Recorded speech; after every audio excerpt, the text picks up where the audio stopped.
Donald Trump का कहना है कि दोनों कंट्री सीज फायर पर एग्री हो गई है।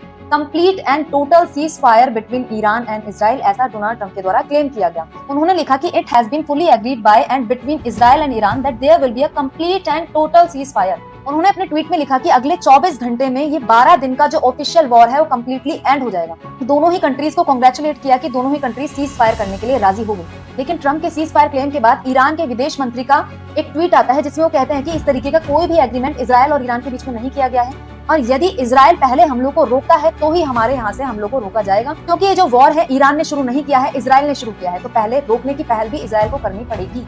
लेकिन इसके कुछ समय बाद ही ईरान के विदेश मंत्री वापस से ट्वीट करते हैं जिसमें ऐसा महसूस होता है कि वो दिखाना चाह रहे हैं कि ईरान भी कहीं ना कहीं सीज फायर के लिए एग्री कर रहा है। उन्होंने लिखा कि the military operations of our powerful armed forces to punish Israel for its aggression continued until the very last minute at 4 AM. Together with all Iranians, I thank our brave armed forces who remain ready to defend our country until their last drop of blood. तो इस तरीके की बात उनके द्वारा बोली गई कि हमारे जो सारे सोल्जर्स हैं उन्हें मैं शुक्रिया अदा करता हूँ कि उन्होंने ईरान को लास्ट ब्रेथ तक भी सेव करने की कोशिश की।